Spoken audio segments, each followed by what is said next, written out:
Es un gusto poder estar aquí para compartir algo de lo mucho que me apasiona en torno del asombro que puede producir el mundo de los sueños, de la muerte y de cómo ciertos hechos, ciertas cosas que acontecen en esa amalgama tan interna, nos pueden llevar a una zona de trascendencia, de preguntas e inclusive de respuestas que no vienen a través de las palabras, sino a través de estados.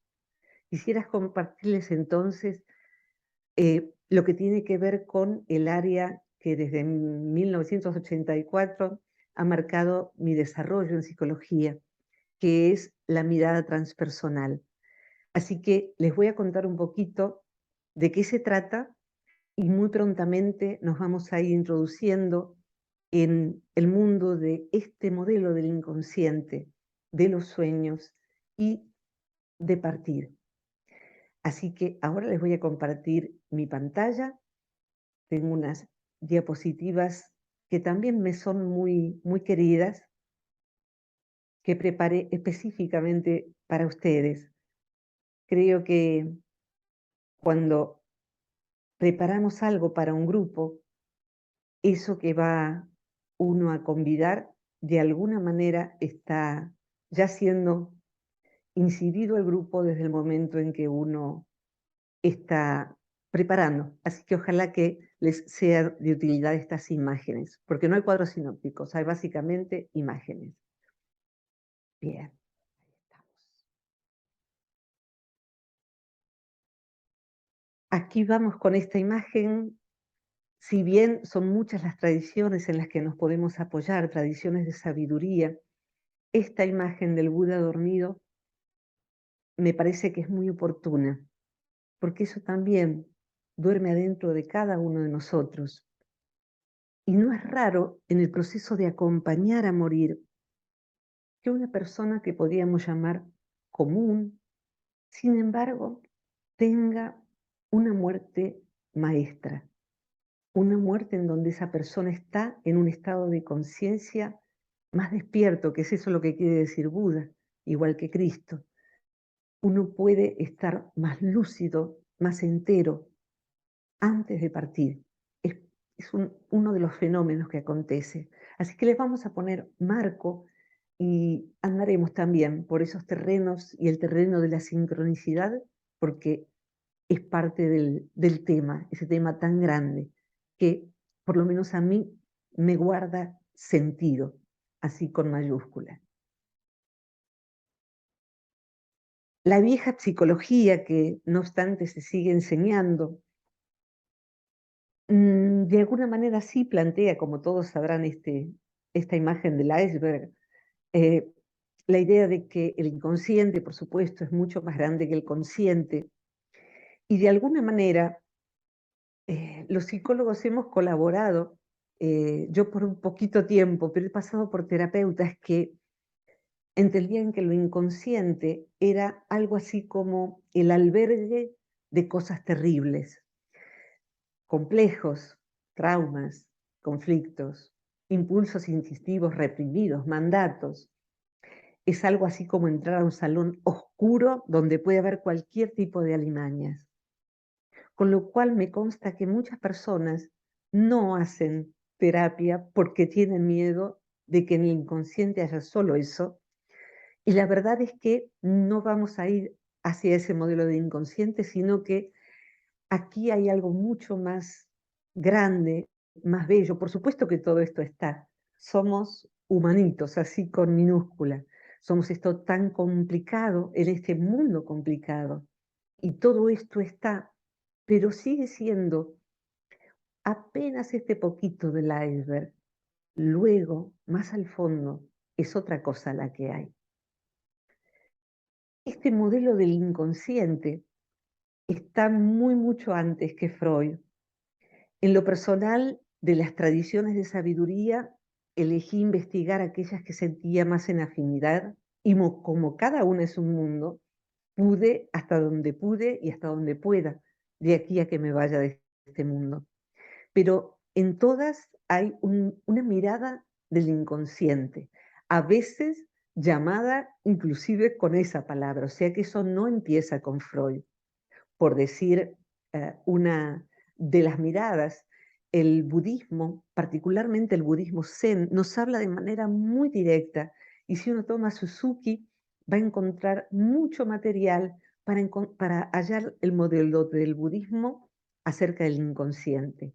De manera que antes de Freud tenemos 2.600 a 5.000 años de otro modelo de inconsciente, se llame como se llame.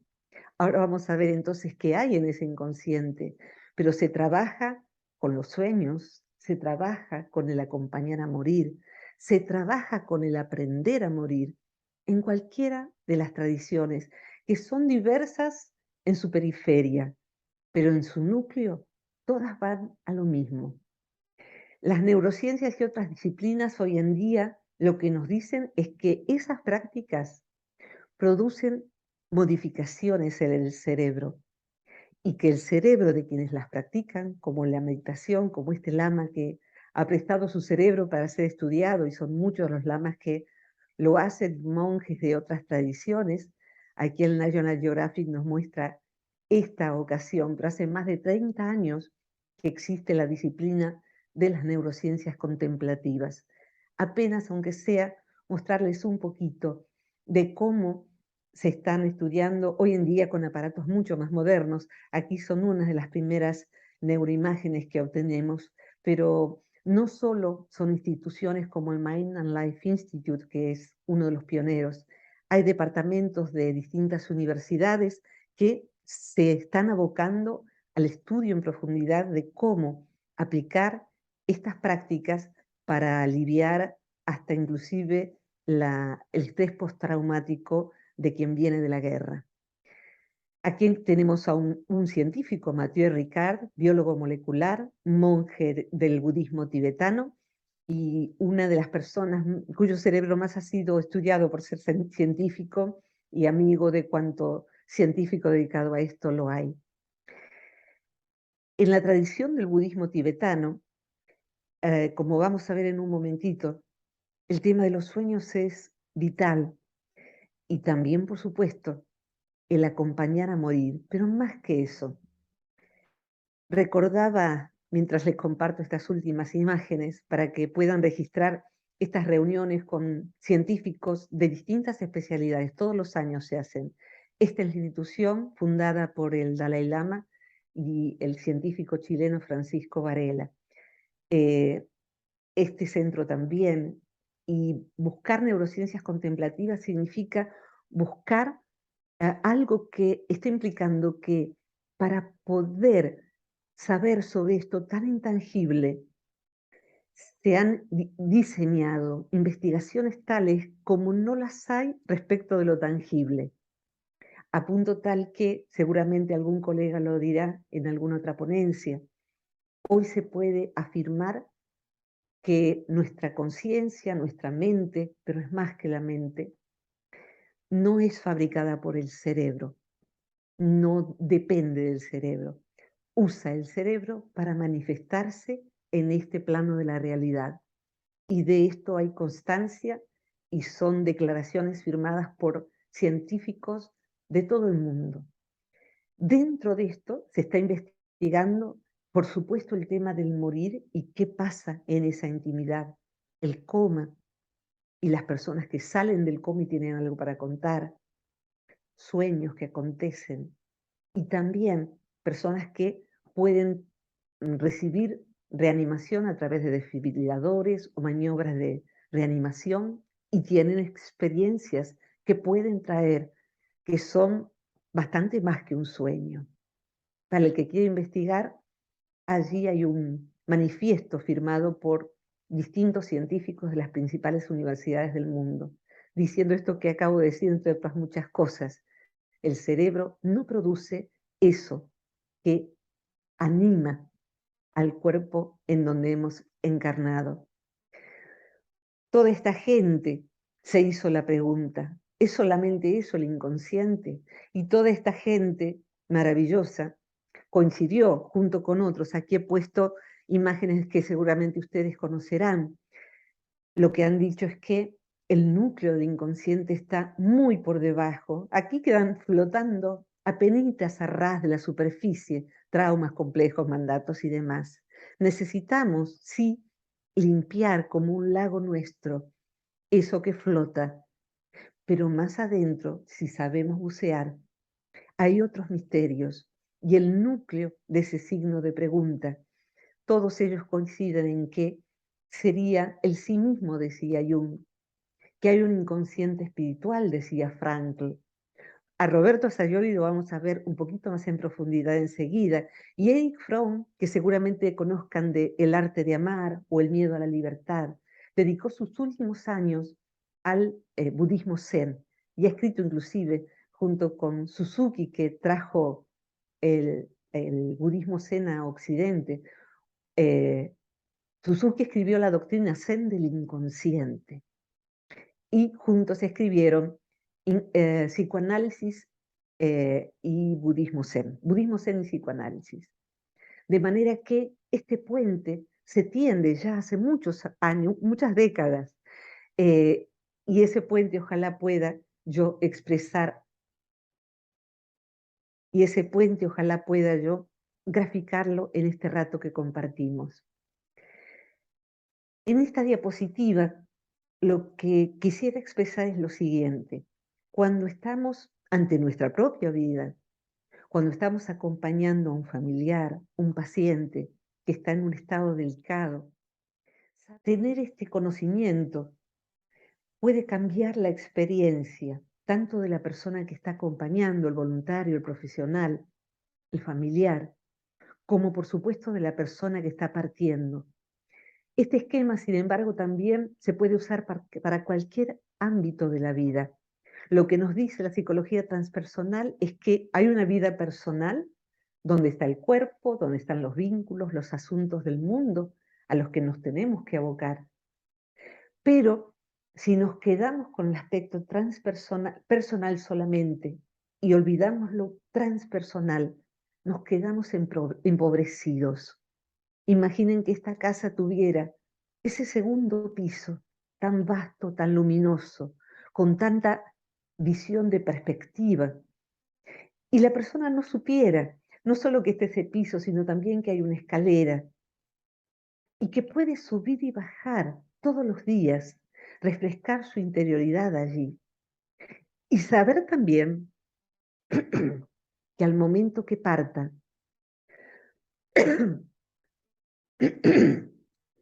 y saber también que al momento que parta, curiosamente, fuera de las leyes de la materia, la planta baja va a desaparecer, lo personal, pero lo transpersonal no pertenece al reino de lo imperecedero, de lo impermanente.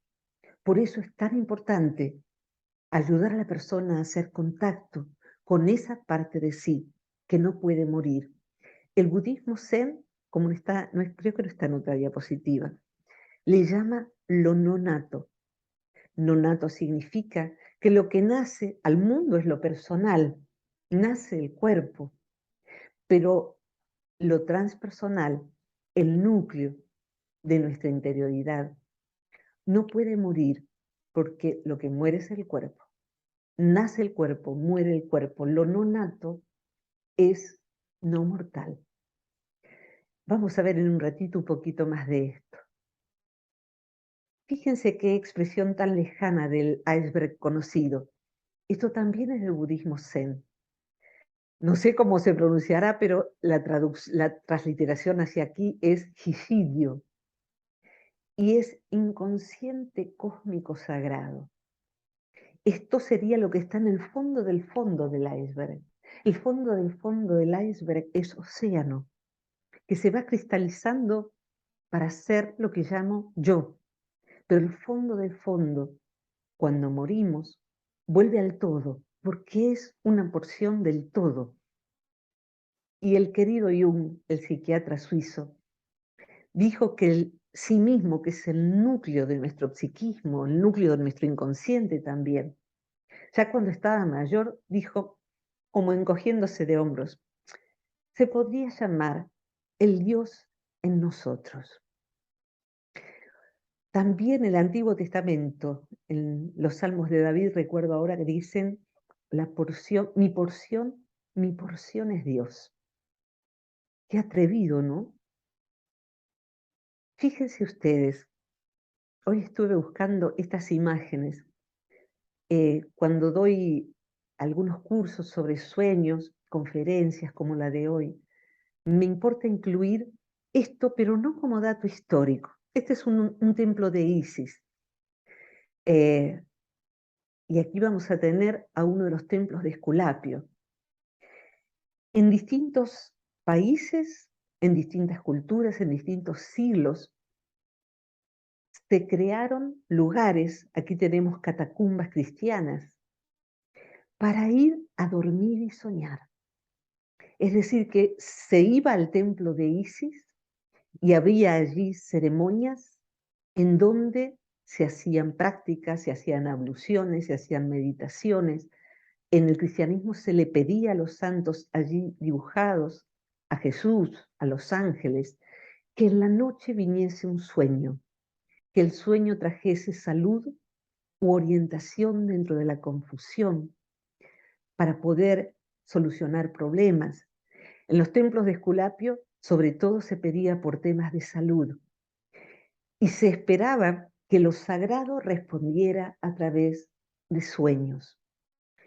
Hoy en día a esto se le llama sueños de incubación y podemos, así como Jung decía que debemos establecer un vínculo, cualquiera sea, de cualquier modo que fuera, con nuestro inconsciente, pues cualquier vínculo, decía él, va a ser eficaz, tomando Jung tradiciones también de distintos tiempos y culturas.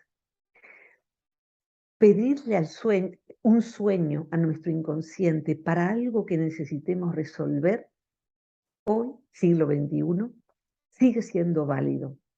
Y hay prácticas antiguas y actuales, complejas o simples, simples en la práctica, pero que están gatillando un botón muy complejo y muy simple a la vez, muy sencillo a la vez, que es ir hacia lo que sabe en mí. Mi inconsciente sabe. Sabe porque aprendió cosas que no están de manera consciente. Y si es una porción del todo, tiene conocimientos no aprendidos. De alguna manera, si me permiten la pequeña herejía, sería como orarle al Dios más cercano, pedirle un sueño de incubación al inconsciente. No es la única manera, se le pueden pedir otras cosas, pero en principio hoy que estamos con los sueños, podemos pedirle de manera laica, si quiere, eh, algo que nos oriente en la conducta. Inclusive en la conducta en sí, tengo que hablar con mi hijo, es una conversación muy seria sobre algo que él no sabe, no sé cómo hablar con él. Le pido a mi inconsciente que ponga la palabra eficaz y la actitud en mi boca y la actitud eficaz en mi persona para llegar a ese hijo. Y el inconsciente sabe cómo hacerlo, aunque yo no. Y los sueños colaboran con eso. Me gusta compartir siempre esta imagen, aunque sea como un complemento del iceberg. Me he criado en el campo con un aljibe y aquí seguramente entre ustedes hay muchos profesionales de la salud. Eh, Depende, aquí vemos en el aljibe, hay el, el balde, le llamamos aquí, el cubo de agua. Y si la soga, la cadena que el terapeuta tiene es corta, lo único que va a sacar es de esta napa superficial, aquí también corre agua, pero sucia, llena de barro, plásticos enterrados, huesos.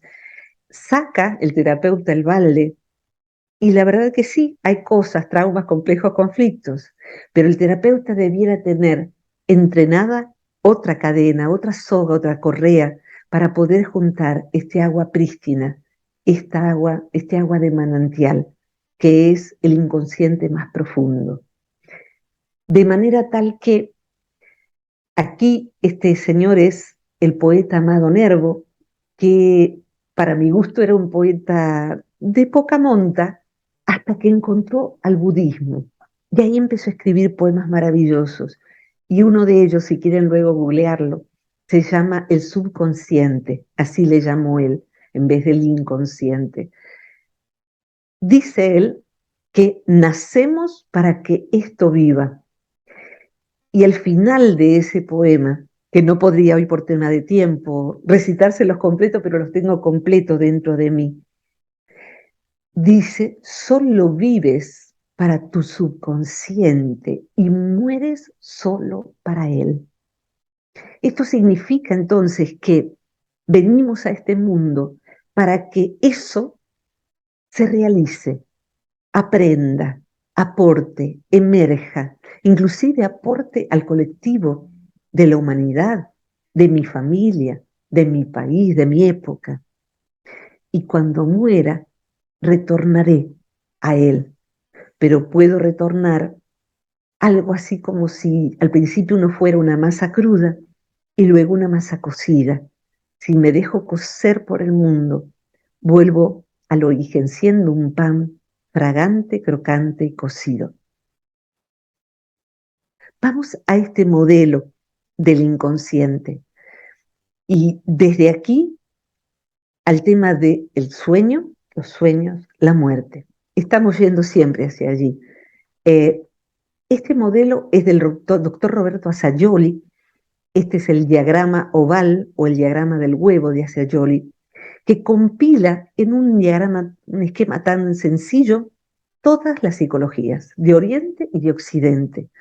Assagioli fue contemporáneo de Jung, este esquema es del 2016. Hasta esta rayita que ven aquí, esta línea, vamos a encontrar la psicología que se fue desarrollando de Freud en adelante. El inconsciente inferior es el difícilmente recordable, el inconsciente reprimido, donde sí está todo lo que hemos dicho recién. Pero ahí tenemos que este huevo nada en las aguas del inconsciente colectivo. El inconsciente colectivo es donde estamos sumergidos. Como pueden ver, las líneas son todas de puntos. Y enseguida vamos a ver por qué. Aquí tenemos el inconsciente medio, que es recordable. Yo puedo llegar a recordar, a darme cuenta de algo que está en mi inconsciente medio, el preconsciente del psicoanálisis. Cuando ingresa a mi campo de conciencia, se producen iluminaciones, comprendo, me cierran cosas. Hay veces en que el sueño, el inconsciente a través de los sueños, lo que hace es producir una circulación de recuerdos que están reprimidos, aprovechando la permeabilidad entre estas distintas capas, pasar esto reprimido a que quede disponible aquí y de aquí un sueño podría hacerlo pasar al campo de conciencia. Y yo, si le presto atención a ese sueño, podría noticiarme de cosas que están fuera del pensamiento. Pero si me dispongo a escuchar a mi inconsciente, voy a crecer en lucidez. Pero fíjense ustedes, no termina allí. Y aquí viene el aporte de las psicologías de Oriente, de las cuales también abrevó el doctor Assagioli a través de la teosofía en su caso. El inconsciente superior, el supraconsciente también le llamaba, el inconsciente espiritual de Frankl, tiene en sí al verdadero núcleo. No somos esto. El pequeño yo es temporal. El pequeño yo es transitorio, es impermanente. Existe de un modo funcional, nada más, para estar en este mundo. Pero ser, no soy esto, somos esto. Y lo principal del inconsciente, el núcleo, es esto. En vida voy a estar recibiendo información del inconsciente colectivo, incluyendo ahí el inconsciente de mi familia, el inconsciente colectivo más cercano a mí, el inconsciente transgeneracional. Y algo que me gusta mucho, también yo voy a hacer con mi trabajo sobre mí un aporte al colectivo. Cuando alguien trabaja, deja un aporte al acervo de toda la humanidad. O sea que si uno hace un esfuerzo para ser más lúcido, para ser mejor persona, está dejando un patrimonio intangible a los que estén y a los que vengan después. Para poder hacer ese trabajo sobre sí, decía Sayoli, necesitamos practicar un modo de recibir lo que el inconsciente superior tenga para decirnos, lo que nuestro sí mismo, nuestro ser tenga para decirnos, o sea, estar permeable a la flecha que baja, a su inspiración, y también estar atentos y disponibles para pedirle ayuda. Este es nuestro templo de Esculapio, de Isis, nuestra catacumba. Pedirle ayuda, no solamente a través de los sueños, pero el ser que encarnamos, el sí mismo, está deseoso de ayudarnos. Está deseoso ¿por qué? Porque venimos a cumplir su destino. Cuando muramos, lo que va a morir es eso. Todo eso desaparece. Todo eso es del reino de la materia, de esto impermanente que es estar en este mundo. Sin embargo, nos podemos llevar el fruto de esa aventura de haber estado aquí. Y esto es lo inmortal, esto es lo imperecedero. Esto no obedece a las leyes de la impermanencia, como le llama el budismo. Así que así de gráfico es. Retornamos de esa manera.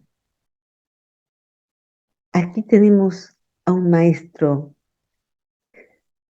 que ha hablado mucho de los sueños y quise presentárselos aquí.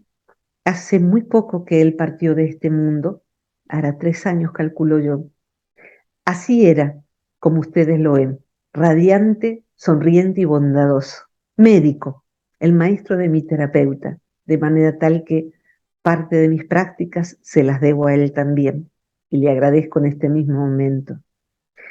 Él retoma el tema de los sueños y además de hablar del yoga de los sueños tibetanos, tibetano, el yoga tibetano de los sueños, el Nidra Yoga, que quizás sea más conocido, él habla de el tesoro de los sueños tesoro, que hay ciertos sueños que vienen a traernos saberes.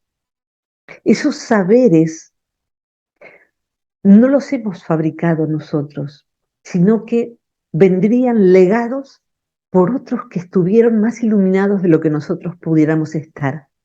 Los dejaron allí para que nuestro inconsciente pueda captarlos.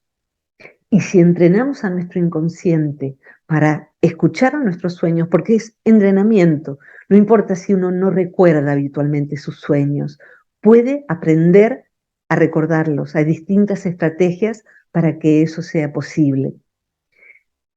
Podemos hasta ser despertados literalmente por esos sueños tesoro. Guardan una enseñanza que puede inclusive acompañar a la persona al momento de partir. Quien se familiariza con ese universo tan sutil de los sueños, también se familiariza con aquello que acontece al momento de partir. Traigo una pequeña anécdota del maestro. Allí lo vemos meditando en esta hermosa foto. En un retiro que él tomó en Estados Unidos, no recuerdo ahora en qué ciudad, no importa tampoco quizás, él tiene una serie de sueños. En los sueños aparecía una mujer que lo instruía. Hay sueños de instrucción. En lo personal, dedicándome a este tema durante tantos años, clasifiqué 23 tipos de sueños. Algunos son de instrucción, como esos sueños tesoro.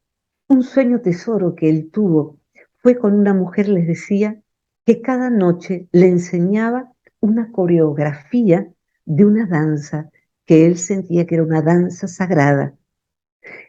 Cada mañana al despertar, él anotaba lo que había aprendido esa noche para seguir siendo su discípulo la noche siguiente y la siguiente. Un día, estando en conversación con una mujer oriunda, descendiente, mejor dicho, de los pueblos nativos de Estados Unidos, al escuchar esos sueños, esta mujer, recuerda, se llamaba Thunder, no es ella en la foto, le dijo que esa coreografía era muy parecida a una danza de su pueblo, cuya traducción es danza del espíritu. Es decir, que él, ingresado al inconsciente colectivo de esa nación, de ese pueblo originario, en retiro, estaba siendo instruido por el inconsciente colectivo de ese lugar y de esas enseñanzas originarias, que no se pierden porque hay quien pueda captarlas. Algo interesante también que dice el maestro Namkhai Norbu es que hay ciertos sueños que él llamó sueños de claridad. En esos sueños nuestro inconsciente resalta un mensaje con una emoción especial, a veces inclusive con imágenes muy vívidas, muy coloridas, muy sentidas. No es un sueño común. Ese tipo de sueños parecen ser vitales para lo que tenemos que aprender en ese momento de nuestras vidas, que puede ser inclusive el momento de nuestra muerte, que es un gran momento de nuestra vida. Poder ejercer esa atención hacia la propia interioridad y poder vislumbrar en los ojos del otro eso que no va a morir, posiblemente sea uno de los principales regalos que podamos darle al paciente, a la persona que estemos acompañando. En el rol profesional es difícil que alguien haya recibido formación, entrenamiento para mirar a los ojos y ver eso que no es impermanencia. Pero si lo ve, si lo siente, si lo sabe, es posible que diga las palabras apropiadas a la persona que está partiendo, aquella que esa persona va a poder ponderar, va a poder capitalizar. Me pasó en esta semana pasada acompañar por teléfono a una alumna de actividades virtuales. Ella empezó un curso, tengo permiso de compartir esto, y de forma imprevista ingresó a internación, era una mujer sana, y me manda un mail diciéndome que posiblemente no pudiese salir de internación, una mujer de 50 años. Primero pensé que sería que estaba asustada, pero no. eh, Tiene, al día de hoy todavía tiene una metástasis que es cuestión de un muy breve tiempo. Y la fui acompañando, al ser una alumna, con lo que ya ella sabía, para poder no sentirse desvalida. Viendo la respuesta de ella, el modo de recibir lo que yo podía darle bajo esa circunstancia precaria, si quieren, yo le dije que me sorprendía su manera para posicionarse ante decir, voy a partir, quiero hacerlo de tal manera, quisiera pasear una vez más a mi perro, tomar un solo café más con tal amiga, quisiera esto, lo otro, todo muy ecuánime y sensato. Y yo le dije, tenés un alma vigorosa. Y esas dos palabras, alma vigorosa, están siendo para ella el báculo con el que ella está avanzando hacia su partida. Para ella fue sorprendente que yo la evaluara así. Y escribió un poema delicioso, despidiéndose. Es un poema de despedida, hablándole a su propia alma vigorosa. Necesitamos entonces que nuestro inconsciente pueda decir las palabras justas. Para ella fueron las palabras justas, que alguien pudiera reconocer y han sido totalmente sinceras, que desde esa alma vigorosa, ni siquiera la muerte puede producir estragos, porque no hay ningún estrago que producir en ese lugar que sobrevive a cualquier catástrofe. Quisiera ahora, ese poema, dicho sea de paso, fue escrito a mano alzada. Nuestro inconsciente, además de hablarnos mediante sueños y mediante otros fenómenos, como son los fenómenos de sincronicidad, puede también dictarnos. Si nos disponemos, decía Jung, con un hoja en blanco y a decir, escribiré lo que quieras que dictarme, o quizás abriendo un archivo de Word, el inconsciente aprovecha esa ocasión de estar siendo escuchado, porque quiere ser escuchado, de manera tal que es posible que salgan palabras que uno no hubiese pensado. En su autobiografía, Jung, Recuerdos, Sueños, Pensamientos, precioso libro, el último capítulo es un capítulo entero escrito bajo escritura automática, uno de los métodos de Jung dentro de la imaginación activa, y se llama Siete sermones a los muertos, de manera tal que escribió algo de origen trascendente y de contenido trascendente, que no fue pensado por él. Tampoco él declara estar canalizando a nadie, sino a su propia interioridad. Quisiera entrar, aunque sea brevemente, al tema de la sincronicidad. Jung tuvo a dos geniales hombres, entre muchos otros, se rodeó de personas increíbles. Wolfgang Pauli, Premio Nobel de Física, antes de serlo, fue paciente de Jung, luego fue amigo de Jung y juntos escribieron un libro que se publicó como Sincronicidad.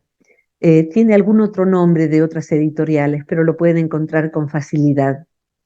Es decir, que el psiquiatra suizo se apoya para hablar de algo tan complejo y a la vez que podía parecer pensamiento mágico, se apoya en matemáticas, se apoya en algoritmos, se apoya en todo eso que yo nunca voy a entender y que está allí en esa pizarra. Los libros serios sobre sincronicidad son muy complejos porque hablan de matemática, como David Pitt.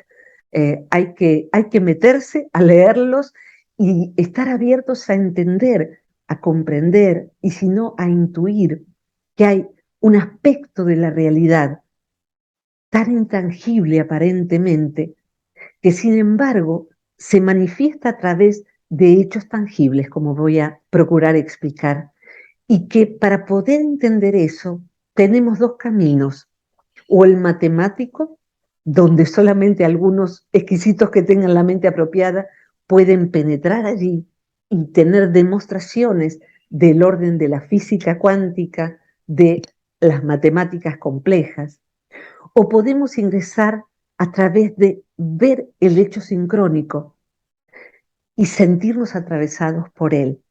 Richard Wilhelm fue otro de los amigos de Freud, perdón, de Jung. Ay, maestro, no se me enoje, no soy amiga de Freud. Claro, seguramente ustedes sepan que Jung empezó estudiando con Freud, pero se abrió prontamente a las enseñanzas freudianas e hizo su propio camino. Con Wilhelm, el traductor inicial del I Ching, justamente el I Ching es el libro que tiene entre 3.000 y 5.000 años de antigüedad.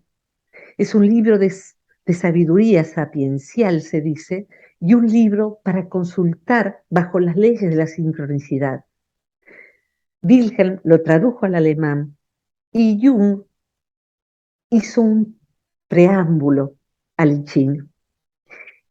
Y lo hizo también preguntándole al libro si estaba bien que hiciera un preámbulo. El libro responde con una de 64 respuestas posibles. Se arrojan unas monedas y a través de ese procedimiento sale una de 64. Lo que le salió a Jung como respuesta hablaba de un caldero que contenía una comida nutritiva y que uno debía convidar esa comida. Entonces Jung en ese preámbulo dice que si se tratase de un paciente, debo concluir que su salud mental es perfecta. Así que tenía su humor. Aquí, básicamente, lo voy a explicar mejor con la siguiente diapositiva. Quisiera decir que cuando hablamos de sincronicidad,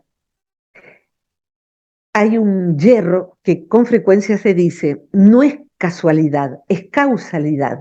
No, no es ni causalidad ni casualidad, es sincronicidad. ¿Por qué no es causalidad? Porque causalidad es lo que más vemos, es lo que rige los distintos fenómenos del reino de la materia. A es que yo acerco esta silla, B es que la silla aquí apoyada puede causar que B, yo me siente, y si la silla está rota en A, yo me siente, y que yo me siente produzca C, el hecho de que yo me caiga. A produjo a B y produjo a C. Son causales, pero eso no es sincronicidad. La sincronicidad funciona de esta manera. Cada hecho tiene su propia cadena causal. Alguien se encuentra con otro. Alguien sueña que se va a encontrar con otro. Este está viajando hacia cierto punto. Este que soñó que viajaba hacia cierto punto, decide viajar hacia ese punto. Interviene un sueño. Y esta persona empezó terapia y recordó que ese lugar era muy importante en su infancia y decide viajar. Y quedémonos aquí con que estas tres personas el mismo día del mismo año, las tres conociéndose entre sí, sin embargo distanciadas por muchos años, se encuentran en ese lugar. No hay causalidad. Sin embargo, esos hechos quieren suceder juntos, dicen en la ideología del Qing, en la psicología del Qing. Hay entonces sincronicidad. Sincronicidad es coincidencia significativa. Coincidencia es que inciden juntos estos fenómenos. Explicaría brevemente, en el tema de los sueños y la muerte, un ejemplo familiar. Así que voy a ser autorreferencial para ser breve y para reunir en un único punto el tema de los sueños, la sincronicidad y la muerte. Ella es Janina, Juana, mi abuela materna. Juana posiblemente nació en Estados Unidos, no lo sabemos, pero en Polonia, que toda mi familia de origen de ambas ramas, materna y paterna, es polaca, Juana partió enamorada de Mariano y embarazada de Mariano hacia Argentina en el 2027. En Argentina da a luz tres hijos, a los 17 años el primero. La tercera fue mi madre y Anina muere a los 21 años. A los 21 años de Juana muere, mi madre queda de 6 meses de edad huérfana. Mi abuelo Mariano envía a la madre de Juana hacia Polonia una carta diciéndole con gran remordimiento y dolor que su hija muere, dejando huérfanos a los tres niños. En el océano se cruza con una carta de la madre de Juana que había soñado que Juana se moría y preguntaba cómo estaba su hija. En el océano, a bordo de dos barcos, se cruzan esas cartas y se anotician recíprocamente que había un lazo que nunca se había roto porque no pertenecía al reino de la materia. Pero me estiro un eslabón más. Aquí vemos entonces que hay una rueda, un circuito que se cierra de un modo sencillo, pero que contiene grandes historias que hoy no puedo abarcar. Pero sí quisiera pegar un salto. Aquí tenemos a mi mamá, no hace mucho, hace algunos años. Mamá tiene hoy 91 años. Así que Ha tenido Juana una hija muy longeva. Cuando mi hermano era poco más que un adolescente, se fue a vivir a la Patagonia, Argentina, justo a la mitad de la Patagonia.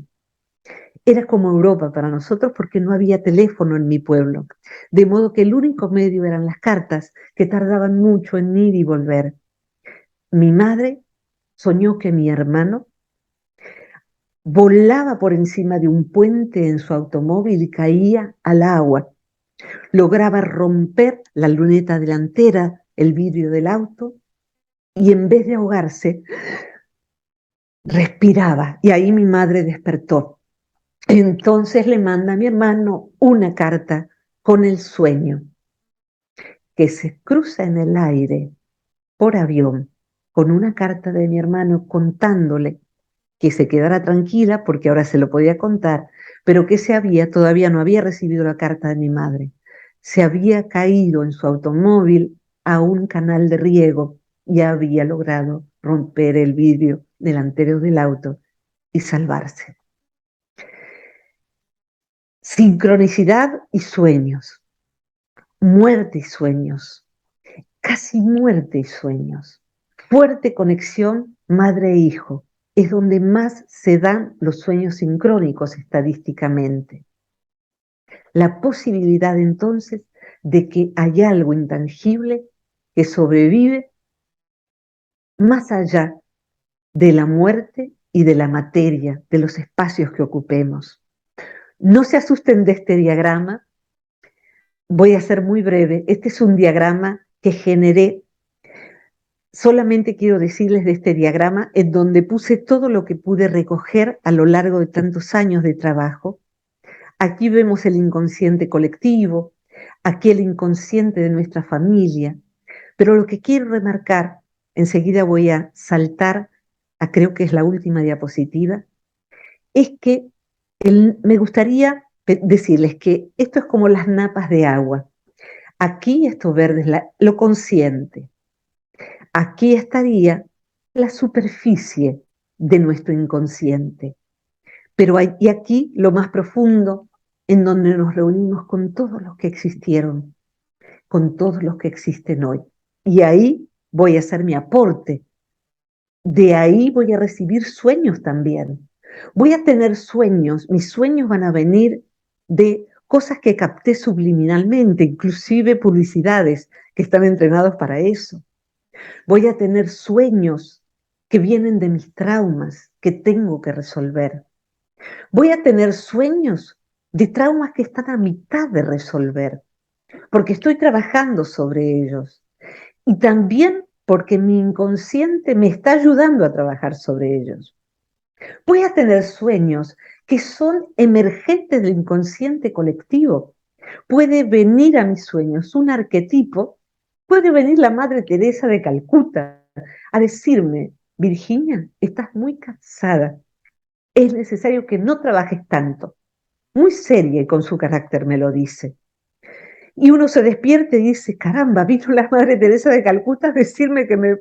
¡Ay, caramba!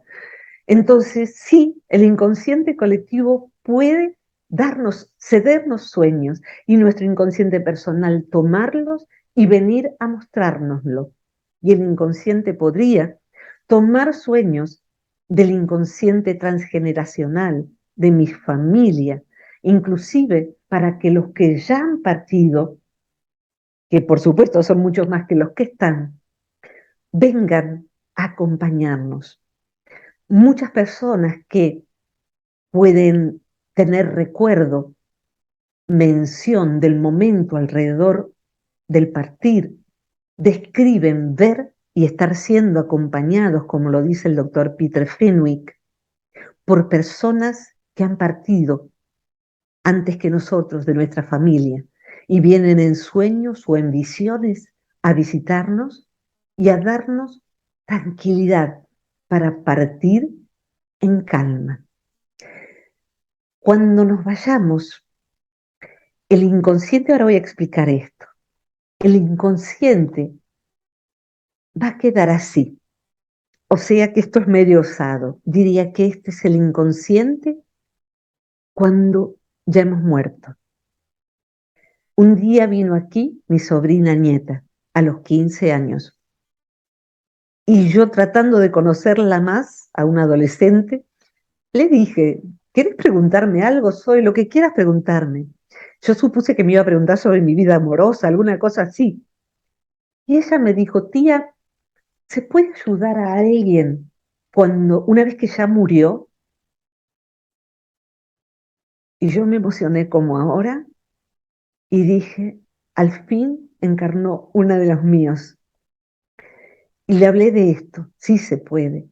Las distintas tradiciones dan herramientas, sobre todo el budismo tibetano, pero no es el único texto que da instrucciones, hasta hay un texto egipcio y más, de cómo acompañar una vez que se desencarna.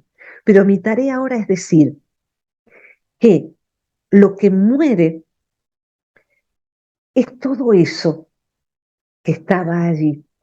Lo que queda es lo mismo que en vida. En vida, nuestra esencia, el sí mismo de Jung, la porción de Dios, de Brahman, o sea, si soy yo encarnada en mí, el Atman, mi porción, en este mundo trató en la diapositiva anterior había un montón de piedritas aquí, de presionar, pujar para expresarse, para que el loto absorba el barro, absorba los impedimentos de esta vida y el loto se abra, la conciencia se abra, evolucionemos. El sí mismo quiere expresarse y solamente necesitamos trabajar sobre nosotros para darle espacio. Nos llevamos con nosotros lo que trajimos, recursos no aprendidos y también memorias, tendencias, talentos. Samskaras significa en la psicología de la Advaita Vedanta semillas. Semillas que son propensiones, tendencias, por ejemplo, talentos que van a germinar en la siguiente encarnación. Nos lo traemos con nosotros, como si fueran, hay otra palabra que es vasana, perfume, el perfume que queda dentro de un frasco que ha quedado vacío de perfume. Así que es muy importante quedarnos perfumados de la belleza del conocimiento, para que al irnos de aquí ese perfume nos acompañe y nos acompañe si es que vamos a volver. Y los traumas, supongamos que alguien no haya partido de un modo grácil, posiblemente después de morir, ese mismo mecanismo que estaba en la anterior diapositiva, esto también estaba. El inconsciente trabaja sobre los traumas. Nuestro terapeuta trabaja, nosotros trabajamos. Nuestra tarea es convertir eso doloroso rojo en algo violáceo que va yendo hacia lo azul. Porque en vida, pero también posiblemente después de la muerte, sigamos elaborando en el bardo, como dicen los tibetanos, lo que ha quedado dolorido de nuestro pasaje por el mundo. Y estando en este mundo, sin duda, nuestro inconsciente, nuestro sí mismo, ayuda a elaborar para que esto se convierta en esto. El dolor se convierte en sabiduría, el terror en prudencia. Cada una de las cualidades disruptivas de un trauma, de un complejo, de un conflicto, vayan pasando por un proceso alquímico en donde también recibimos lo que la porción sagrada en mí puede otorgar para que el dolor se troque en sabiduría. Y aquí, en la próxima, cuando nos metamos dentro nuestro, tiremos el cubo de agua dentro nuestro, vamos a ir encontrando como las personas sabias muchos recursos que antes fueron dolores en una vida anterior o si aún estamos vivos en esta vida, lo que antes fue tremendo dolor se haya convertido en un recurso y podamos sentir, mirando hacia atrás, que hemos hecho un gran trabajo para que así fuera. Partir en este estado es partir con gracia y coraje. es, por último, la posibilidad de partir en un estado de enhebración con el sí mismo, como a través de una aguja ingresa el hilo. Me enhebro conmigo, me enhebro aquí con aquello que no muere, de modo tal que quien parte puede irse en estado de desapego, ya familiarizado con la muerte, que es muy parecida a un sueño, ante la cual podemos no temer, porque sabemos que nos sostiene eso que no muere, nuestra alma vigorosa. Ojalá que esto que he podido hoy compartirles aporte algo a todo lo que ustedes están estudiando y haciendo, que es muchísimo. Gracias por esta posibilidad de compartir aquí a través de la Fundación Meta, que hace tan enorme tarea, y a todos los organizadores de este evento y a ustedes que están allí escuchando. Gracias por prestar esta atención a lo que pude convidarles hoy. Hasta pronto, hasta cualquier momento.